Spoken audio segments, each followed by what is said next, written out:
మీరైతే లారీలో రాస్తారా ఆయన అన్ని చెప్తారు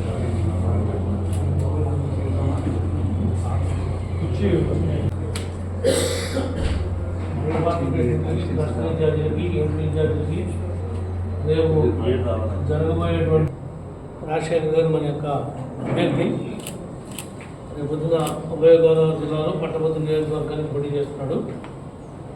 మీరు ఈయన దృష్టిలో పెట్టుకునే ఆ రోజు మనం మార్కెట్ యార్డ్లో మన చిరంజీవి గారు మీటింగ్ పెడితే పెద్ద ఎత్తున ఓట్లు మీరందరూ కూడా జాయిన్ చేసుకోండి. అట్లా ఈరోజు ఎన్నికల సమయం దగ్గర పడుతుంది, నోటిఫికేషన్ రాలేదు.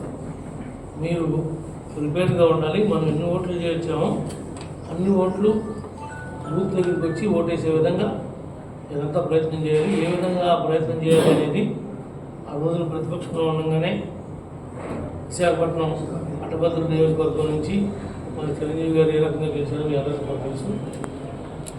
మొదటి గెలుపు ఈ ద్వారానే మనకి రికార్డ్ అయింది. మరి అదే గెలుపుని మన నియోజకవర్గం నుంచి కూడా పేరాపత్రుల రాజశేఖర్ గారికి సహాయ సహకారాలు అందించాలి.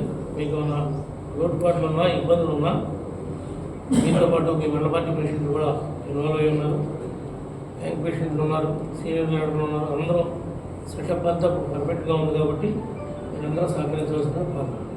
ఏమైనా డౌట్లు ఉంటే చిరంజీవి గారు. నమస్కారం అండి. పెద్దలు మన శాసనసభ్యులు డైనమిక్ చంద్రమనేని ప్రభాకర్ గారికి, అలాగే మన పెద్దలు మన ఉమ్మడి తూర్పుగోదావరి పశ్చిమ గోదావరి జిల్లా గ్రాడ్యుయేట్స్ ఎమ్మెల్సీకి పరిశీలకులుగా మనకి పార్టీ వచ్చారు. వ్యాపార సంజీవ్ గారు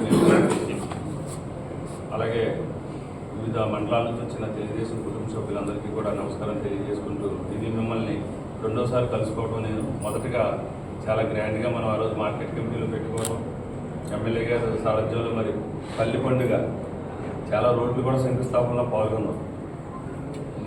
అదేవిధంగా మరి ఆ రోజు ఎమ్మెల్యే గారు మాట ఇచ్చారు, సభ్యత్వ నమోదులో మీరు ఇచ్చిన టార్గెట్ కంటే ఎక్కువ చేస్తాం, నువ్వు వెళ్ళిపోయి నువ్వేం చూడక్కర్లేదు ఒకే మాట అన్నారు. మరి అదేవిధంగా ఆ మాట ప్రకారం కూడా అన్నదాన్ని మన టార్గెట్ కంటే ఎక్కువ చేశారు. దానికి ఎమ్మెల్యే గారికి మీ అందరికీ కూడా ప్రత్యేకమైన ధన్యవాదాలు తెలియజేసుకుంటూ, మరి గ్రాడ్యుయేట్స్ ఎమ్మెల్సీ అన్నది ఎమ్మెల్యే గారు లేక జనరల్ ఎలక్షన్ లేక ఉండదు, మీ అందరికీ తెలుసు.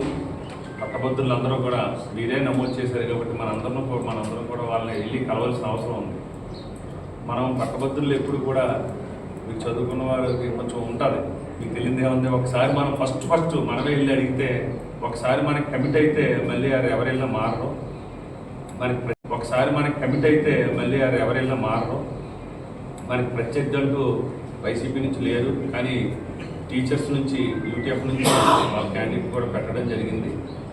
కానీ రాజకీయ పార్టీగా మరి కూటమి మనం స్ట్రాంగ్గా ఉన్నాం.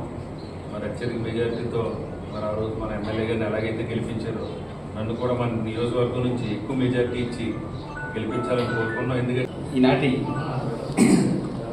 పట్టభద్రుల ఎమ్మెల్సీ ఎన్నికలకు సంబంధించి సన్నాహక సమావేశ అధ్యక్షులు గౌరవ శాసనసభ్యులు చింతమనేని ప్రభాకర్ గారికి, అట్లాగే మీ అందరి ఆశీస్సులతో ప్రస్తుతం నిలబడ్డ మీ అందరూ సహకరిస్తే రాబోయే తూర్పు పశ్చిమ గోదావరి జిల్లాల ఎమ్మెల్సీ అని నేను అనుకుంటున్నాను. మన సార్ రావే రావద్దు వెళ్ళుకుంటున్నారు. పేరవత్తుల రాజశేఖర్ గారికి, ఇంత ఉదయాన్నే ఇక్కడికి ఇచ్చేసిన ఎందులూరు నియోజకవర్గానికి సంబంధించిన వివిధ పార్టీల ప్రెసిడెంట్లు, నాయకులు, కార్యకర్తలకి అందరికీ పేరు పేరున నా నమస్సుమాంజలి. గతంలో ఒకసారి వచ్చాను. నేను యాక్చువల్గా ఎమ్మెల్సీలు ఎక్కడ ఈ రోడ్లవి ఎక్కడ శంకుస్థాపన అయి చేయరు, కానీ మన ఎమ్మెల్యే గారు నాతో 3-4 రోడ్లు శంకుస్థాపన చేయించారండి. అప్పుడు భారీగా సభ కూడా నిర్వహించడం జరిగింది. ఆ రోజు అన్నట్టుగా ఈరోజు 8,000 పైచిలకు ఓట్లు నమోదు చేశారు. చాలా తక్కువ సమయంలో 8,000 పైచిలకు ఓట్లు నమోదు చేసినందుకు ఎమ్మెల్యే గారికి సైన్యాధ్యక్షులాగా సహకరించిన మీ అందరికీ పేరు పేరున ముందుగా ధన్యవాదాలు తెలియజేస్తున్నాం. ముందు ఈ ఎమ్మెల్సీ ఎన్నిక యొక్క ప్రాధాన్యత ఏంటనేది మనందరికీ తెలియాలి. ఈ ఎమ్మెల్సీ ఎన్నిక యొక్క ప్రాధాన్యత ఏంటంటే, ఏదైనా ఒక బిల్లు శాసనసభ ఆమోదించి శాసనమండలికి పంపిస్తే ఆ శాసనమండలిలో మెజారిటీ ఉన్నప్పుడే అది ఆమోదం జరుగుతుంది. గతంలో 3 రాజధానుల బిల్లుని జగన్మోహన్ రెడ్డి గారు పంపించినప్పుడు అప్పుడు శాసనమండలిలో మనకు ఆధిక్యత ఉండేది. అప్పుడు మన షరీఫ్ గారు చాలా దిగ్విజయంగా ఆ బిల్లుని సెలెక్ట్ కమిటీకి పంపించి ఆమోదించుకుంటా ఆపడంలో చాలా విజయవంతం అయ్యారండి. కాబట్టి కీలక సమయంలో శాసనమండలి చాలా ఇంపార్టెంట్ అవుతుంది. కానీ ఇప్పుడు ఎందుకు ఇది ఇంపార్టెంట్ అంటే, మనం ఎన్డీఏ అధికారంలోకి వచ్చిన తర్వాత స్కూల్ మేనేజ్మెంట్ కమిటీ, అలాగే ఇరిగేషన్, నీటిపారుదల కమిటీలు, కోఆపరేటివ్ ఎన్నికలు జరిగాయి. కానీ మనం వాటర్ వెళ్ళి ఓటు ఒక్కసారి కూడా మనం అడగలేదు.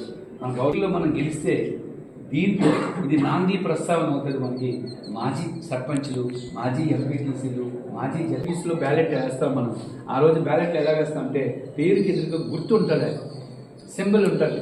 కానీ ఎన్నికలో సింబల్ అనేది ఉండదు. మరి ఈ బ్యాలెట్లో ఏముంటాయంటే, 1 వరుస నెంబర్ ఉంటుంది, సీరియల్ నెంబరు, 2 పేరు ఉంటుంది, 3 ఆ పేరుకి అనగా ఈ ఎన్నికలో ఓటు వేసే విధానం డిఫరెంట్, కౌంటింగ్ చేసే విధానం కూడా డిఫరెంట్. ఆ రోజు 2023లో ఉత్తరాంధ్రలో నేను కానీ, రాయలసీమలో శ్రీకాంత్తో రామ్ గోపాల్ రెడ్డి కానీ, మా ముగ్గురం కూడా ఎలా గెలిచామంటే